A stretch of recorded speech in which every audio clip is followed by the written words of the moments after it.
Hay muchas enseñanzas, la verdad que hay muchísimas enseñanzas que nosotros encontramos en el Nuevo Testamento acerca de los milagros de Jesús.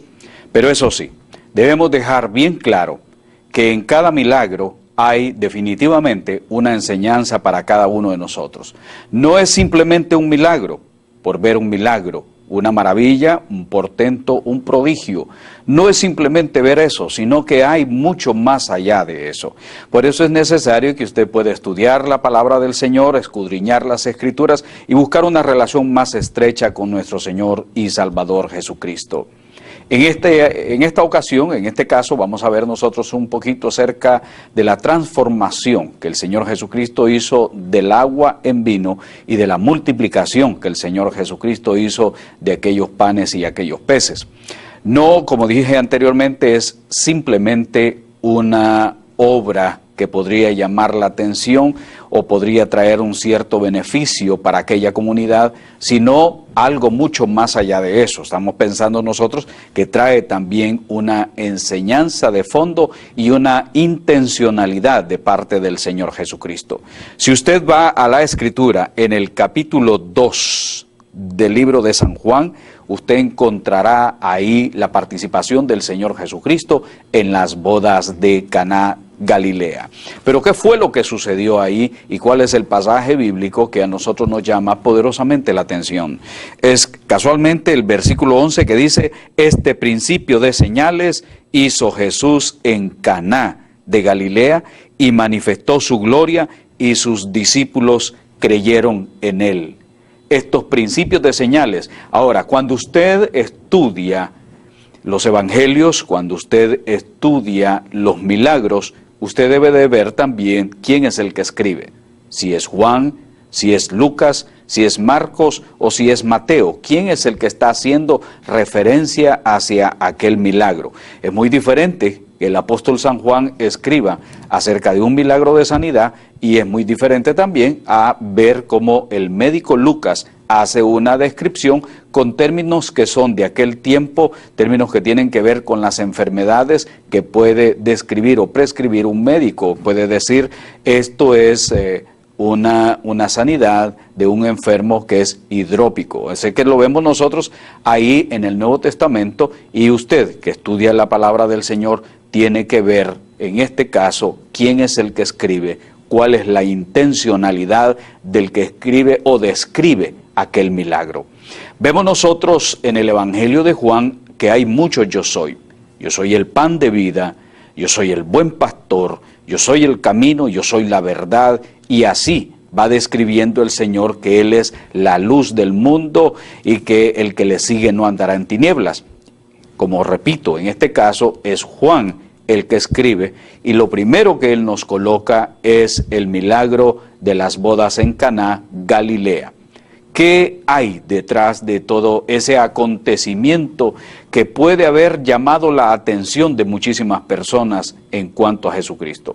Número uno, ya el vino se ha acabado. Las fiestas no son como las fiestas las bodas no son como las de nosotros, sus fiestas no son como las de nosotros, y en este caso pues hay un matrimonio que celebra esa fiesta más o menos durante una semana.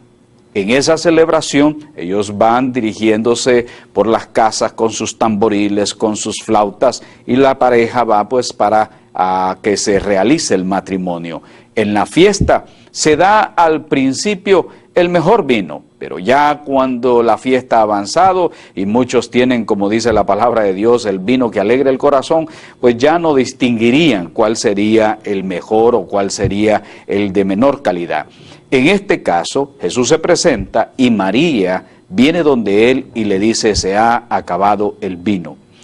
María representa en este caso la típica persona que se preocupa no solamente por el que van a decir los parientes, la mujer que se preocupa, no solamente por qué es lo que está pasando en cuanto a las necesidades materiales, tenemos un problema social, tenemos una situación de familia, la gente va a salir hablando, hay una necesidad de vino, se agotó el vino, quizás hay mucha gente en la fiesta y María definitivamente está preocupada por una situación social y material. En este caso, Jesús no trata de evadir el ayudar a lo que María está en ese momento solicitando, sino que aun cuando no ha llegado su tiempo, y Él lo dice claramente, Él también llama y le dice a aquellos hombres, que son los servidores, que llenen las tinajas con agua, y posteriormente ellos le llevaron al maestresala para que lo probara, y dice, este es el mejor vino. Lógicamente, pues vemos nosotros ahí una maravilla, un portento, un milagro, una transformación. ¿Cuál es la enseñanza? Siempre usted cuando estudia los milagros del Señor Jesucristo, pregúntese, ¿cuál es la enseñanza? ¿Qué es lo que esto nos está dejando a nosotros? Por un lado, estamos viendo que las leyes de la naturaleza son movidas, en este caso, por Jesucristo. Él es el que trae la transformación del agua en vino. Él es el que conoce toda esa composición, toda esa situación de transformación. Él conoce la química de estos elementos y lógicamente para Él no hay nada imposible. El pasaje bíblico nos demuestra que para Jesucristo no hay nada que sea imposible.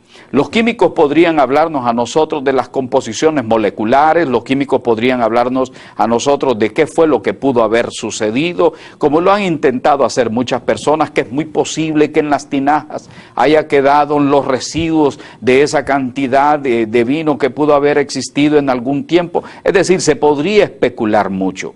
Pero para nosotros recordamos que ese es el lugar donde se hacían los lavamientos sacerdotales y no solamente había agua para satisfacer la sed. Jesús viene y satisface una necesidad del momento, pero esa necesidad nos deja a nosotros, el milagro nos deja muchísimas enseñanzas. Una de ellas es, número uno, que para Jesucristo nada es imposible. Número dos, estamos entendiendo que Jesucristo tiene una capacidad de transformación sin límites. Número tres, las tinajas representan a los seres humanos, que ellos mismos dentro de sí pueden ser transformados, porque al igual que las tinajas, el hombre también puede ser, y es como lo hemos visto nosotros, viene del Adamá, viene de la tierra, viene del polvo, es creación de Dios y podríamos decir, es también como un vaso. En este caso, la otra enseñanza que nos deja a nosotros es que Jesús se ha reservado para los finales tiempos, para el final de los tiempos, lo mejor. O que Dios se reservó para los finales de los tiempos, lo mejor. Y en este caso, se recuerdan ustedes que a los israelitas el Señor les había dicho que si ellos no eran fieles y todo eso, a ellos les sería quitado el reino y les sería entregado a otros. La venida de Jesucristo para nosotros representa la transformación y la oportunidad, en este caso, de transformación de la raza humana. No podemos ser transformados por nuestros propios medios, no podemos ser transformados simplemente siguiendo una filosofía de aquel tiempo, no podemos ser transformados simplemente siguiendo una religión de aquel tiempo, solamente podemos ser transformados a través del poder de nuestro Señor Jesucristo. De esa manera se manifestó su gloria, su doxa, como se dice en griego, nos dio a conocer ese taumazo, ese portento, ese milagro, esa maravilla, y eso es lo que nosotros encontramos ahí en la Escritura. Vamos a dejar un momento esta situación y nos vamos a enfocar en el capítulo 6 del Evangelio según San Juan. ¿Qué es lo que aparece allí en la Escritura? Aparece que el Señor Jesucristo se está dando cuenta que hay muchas personas que lo vienen siguiendo multitudes, pero el evangelista Juan nos dice a nosotros que eran 5,000 hombres. Lógicamente los escritores de aquel tiempo no toman en cuenta a las mujeres, no tomaban en cuenta a los niños, así que pudo haber sido muchísimo más de aquellos 5,000 hombres que fueron los beneficiarios del milagro. Eso demuestra que Jesucristo sigue teniendo el poder y sigue manifestando poder sobre los elementos naturales de la tierra, y Él tiene la capacidad de traer multiplicación para el beneficio de los demás. En este caso está ya enfocando una de las necesidades primordiales de la humanidad, la cual es el hambre. Jesucristo no huye ante el abordaje de la oportunidad de solucionar un problema tan grande como lo es el hambre en esa situación, en esos momentos. Él mismo los prueba a ellos y les dice: ¿y ahora qué es lo que les vamos a dar de comer a estas personas? Uno dice: 200 denarios no es suficiente. Pero alguien apareció ahí y dijo: aquí hay un niño que tiene 5 panes de cebada y 2 pececillos, 2 peces. Eso es suficiente. Jesucristo sabía lo que venía y por eso Él les hizo la pregunta. Y manda a las personas a recostarse sobre el pasto, a descansar sobre el pasto, mientras Él, de acuerdo al poder que fluye en Él pues le da gracias al Padre por lo que ellos tienen en ese momento y manda a aquellas personas a repartir los panes y los peces entre la multitud. ¿Cómo pudo haber sido eso? ¿Cómo fue que se dio esa transformación, esa multiplicación de células de los panes, de los peces? ¿Cómo fue que se fue multiplicando esa carne? ¿Cómo fue multiplicándose ese pan? Definitivamente no lo sabemos. Lo único que sí sabemos es que se multiplicaron y el hambre de las multitudes fue saciada. Entendemos entonces ahí que hay una preocupación de parte del Señor Jesucristo por nuestras necesidades, por las necesidades que cada uno de nosotros tenemos, y podemos decir, número 1, que para Él no hay nada imposible, y en este caso, número 2, que Él está pendiente de las necesidades suyas. Sí, mi amigo, sí, mi hermano, mi amiga y mi hermana, Jesucristo está pendiente de las necesidades de usted. Lo único que nosotros debemos de hacer es lo que dice la palabra de Dios: clama a mí y yo te responderé. Él nos va a responder hacia las necesidades materiales, Él nos va a responder ante las situaciones que nosotros estamos sufriendo, pasando, ante las necesidades que nos han venido y nos están agobiando. Él sabe de qué cosas nosotros tenemos necesidad. Cuando Jesucristo pasa, algo pasa.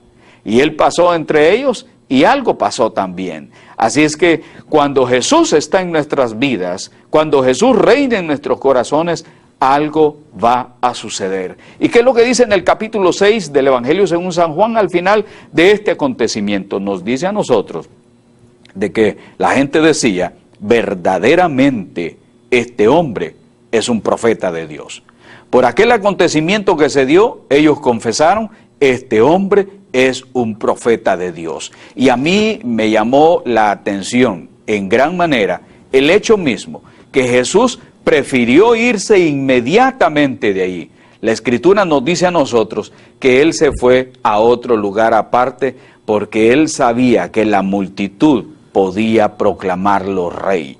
Y ese es el peligro que Él vio y dijo: vámonos de aquí, levantémonos, que ya aquí nuestra labor en este lugar ha terminado. Retirémonos porque hay mucho que hacer, hay necesidad de orar, hay necesidad de hacer más milagros, hay necesidad de hacer más maravillas para ayudar a las comunidades, para ayudar a las familias y para ayudar a los individuos. De todo esto que nosotros hemos hablado hoy, podemos sacar varias enseñanzas. Lógicamente, que usted donde está, a lo mejor ha sacado otras más. Y podrá sacar, después de ver este programa, muchas otras más, si usted lee despacio y le pide al Espíritu Santo de Dios que le dé sabiduría y que le dé entendimiento. Hay muchas enseñanzas. Una de ellas es, como lo he repetido en varias ocasiones, para Cristo Jesús, para Yahshua, Hamashiach, no hay nada imposible. Para Jesucristo no hay nada imposible. Hay milagros de sanidades de enfermos, hay milagros de resurrección de los muertos, hay milagros de todo tipo, pero en este caso estamos viendo nosotros ya un milagro de multiplicación, satisfacción de la necesidad básica del individuo. ¿Qué necesidades básicas puede existir en usted? Lógicamente que dentro de las necesidades básicas está el poder a salir adelante frente a todos nuestros compromisos económicos, agua, luz, teléfono, casa. Y son necesidades de las cuales nosotros podemos decir, Señor, provéeme, ya sea un buen trabajo, provéeme, para yo poder salir adelante ante las necesidades económicas por las cuales yo estoy pasando. Cuando uno ve el hecho que Jesús les dijera que se recostaran sobre el césped, en aquel momento me recuerda a mí que si bien es cierto Jesucristo puede satisfacer nuestras necesidades que son básicas, que son materiales y todas las otras más, siempre hay de parte del Señor Jesucristo una preocupación por algo más. ¿Qué quiere decir con esto? ¿Se recuerda usted el caso de María? María se preocupó porque no había ya vino. Ella estaba preocupada por lo que la gente podía pensar, ella estaba preocupada por la fiesta que tenía que continuar, ella estaba preocupada por muchas otras cosas más. En este caso, Jesucristo lógicamente nos ayuda a satisfacer esas necesidades y en el caso de la multitud, la necesidad del hambre. Pero ¿cuál es en el fondo la preocupación en este caso o el enfoque que el Señor Jesucristo hace acerca de las personas, de los individuos, de la familia, de las comunidades? Hay algo que es básico y es importante: el descanso, la paz, el gozo, la tranquilidad, el reposo. Todas estas cosas son importantes para el Señor Jesucristo. La vida misma, la Zoé, que es la vida que permanece para siempre, esto es importante para Él. Todas esas cosas son necesarias. Pero los milagros del Señor Jesucristo están encaminados no solamente que sea glorificado el nombre del Señor, sino que son los que están viendo, los que están escuchando lo que está pasando, aprendan a tener uno de las áreas más importantes en la vida del ser humano. ¿Cuál es la paz? Jesucristo quiere que haya paz en tu corazón.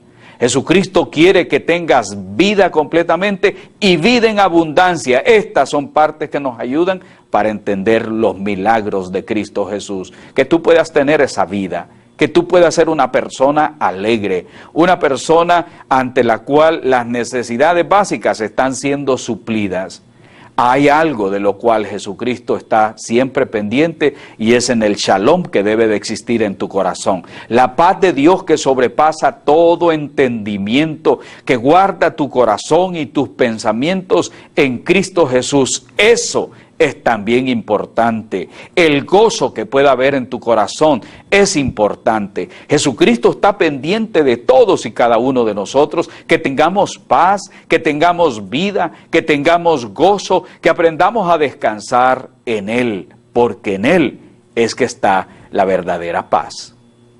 Mis amigos, ¿qué más nos deja estas enseñanzas en cuanto a lo que nosotros podríamos llamar la aplicación? La aplicación de estas enseñanzas en pleno siglo XXI, en una época que estamos viviendo nosotros de tanto materialismo, en una época que estamos viviendo nosotros de competitividad, en una época que estamos viviendo nosotros por sobresalir y que hablamos de profesionalizarnos, que hablamos de escalar posiciones sociales, que hablamos de tantas y otras cosas más. Estas enseñanzas me dicen a mí que debo aprender a reposar, que debo de aprender a descansar primeramente en el Señor, que debo de hacer a un lado todo aquello que a mí me angustia, todo aquello que me saca de control, que debo de hacer a un lado todo aquello que está ahí alterando mis nervios, confundiendo mi vida, que debo de hacer a un lado todo aquello que ejerce presiones que descontrolan mi paz. Debo de aprender a confiar en el Señor. Claro que sí. Estas enseñanzas me dicen a mí que es necesario confiar en Jesucristo, porque cuando yo acudo a Jesucristo, Él se glorifica en mi vida. Cuando yo acudo a Jesucristo, yo puedo saber, yo puedo entender, yo puedo reconocer que Él tiene todas las cosas bajo control. Y que yo debo de enfocarme sobre todo en aquello que tiene que ver con la vida misma. El ser humano ve los lirios del campo, pero el ser humano no toma en cuenta que aún ni Salomón, como decía Jesús, pudo haber vestido con tanta belleza, con tanto esplendor. Nosotros estamos viendo los pajarillos, pero a veces nos olvidamos que el Señor alimenta las aves del cielo. Entonces, ¿cuánto más, dice la Escritura, hará con nosotros? Y nos llama hombres de poca fe, porque nos olvidamos que Él puede transformar el agua en vino, como decía en la Escritura. Él puede multiplicar los panes y los peces. Para Él no hay nada que sea imposible. ¿Cuál es la necesidad que usted está pasando? ¿Cuál es la necesidad que en su familia usted está experimentando? ¿Cuál es la necesidad que nuestras comunidades en nuestros países tienen? ¿Qué es lo que Jesucristo no pueda resolver? Si nosotros, las sociedades en las cuales nos movilizamos, tomásemos en cuenta un poquito más a Jesucristo en nuestras vidas serían completamente diferentes. ¿Cuál otra enseñanza nos deja esta Escritura? Que Jesús no quiso que lo llamaran rey, que Jesús se fue para otro lado porque sabía que las multitudes lo iban a buscar a Él, sabía que las multitudes iban a andar detrás de Él simplemente para que les diera de comer. Y así se lo dijo a los discípulos. Y eso es lo que ha sucedido muchas veces, mis amados hermanos y amigos, hermanas y amigas, cuando aparece una persona en nuestros tiempos y que Dios le ha dado una bendición de hacer milagros, porque también es un don de Dios.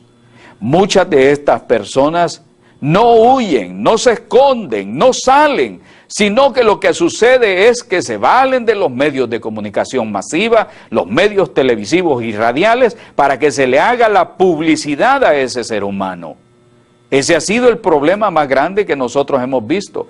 La gente busca glorias de los hombres. La gente busca que se les reconozca sus virtudes. La gente busca que se le den posiciones. Y por eso encontramos en las Escrituras el ejemplo de Jesús, que Él no quiso que la gente lo siguiera para que lo llamaran o para que lo nombraran rey. ¿Qué es lo que sucede? Lógicamente en nuestros tiempos, y es doloroso decirlo, encontramos nosotros fotografías de predicadores reconocidos. Venga a mi iglesia, que aquí usted encontrará paz. Venga a esta iglesia, que aquí es donde usted va a encontrar su milagro. Venga a esta iglesia. Y hemos caído también en los aspectos publicistas que muchas compañías seculares también han caído. No aparece el nombre de Jesucristo como el que tiene que ser exaltado. No aparece el nombre de Jesucristo como el que debe ser glorificado, sino muchas veces las fotografías de los líderes, de los pastores, de los evangelistas y de todos aquellos que supuestamente el Señor los usa con poder. ¿Se ha distorsionado? ¿Ha caído la iglesia en estos errores? Claro que la iglesia ha caído en estos errores. ¿Y qué debemos hacer frente a eso? Con humildad, con un corazón manso, continuar predicando la palabra del Señor y enfocándonos en la búsqueda de la satisfacción de las necesidades de los demás. Piense usted como parte integrante del reino de los cielos, piense usted como un instrumento en las manos de Dios. ¿Cuántas personas están pasando por situaciones difíciles? ¿Cuántas personas están necesitando que se les hable de la palabra del Señor? ¿Cuántos corazones necesitan ser transformados por el poder de Jesucristo? ¿Cuántas familias necesitan que sus integrantes puedan nacer de nuevo? El Evangelio de San Juan, en el ejemplo de las bodas de Caná, Galilea, demuestra efectivamente que Jesucristo tiene el poder para transformar no solamente el agua en vino, sino para transformar la vida de cada uno de nosotros. Todas esas enseñanzas nos dejan a nosotros las Escrituras. buscar en todo caso, como instrumentos, como vasos, como siervos y siervas de Dios, el que el nombre del Señor sea, antes que cualquier otra cosa, sea glorificado. Todas estas situaciones que pasan en mi vida, en la suya y en la de todos los demás, lo que se persigue es que el nombre de Jesucristo sea en todo y por sobre todo glorificado. Podríamos seguir hablando y más adelante vamos a hablar de la controversia que se causó con los milagros de Jesús. El propósito también de generar controversia que el Señor Jesús tenía contra los fariseos cuando hizo los milagros en sábado. Por eso esté pendiente de permanecer en sintonía todas las semanas con su programa Tiempos de Restauración, y si este programa te ha sido de gran bendición, usted puede solicitar el DVD y a vuelta de correo nosotros se lo vamos a enviar en forma gratuita. Si usted desea copiar el DVD y regalarle el programa a otra persona, está usted autorizado para eso. No estamos comercializando con la palabra del Señor, así es que usted puede compartir con otras personas. El shalom de Dios sea sobre la vida suya, sobre la de sus familiares y sobre todos aquellos que le rodean. En Cristo Jesús, Señor nuestro. Shalom.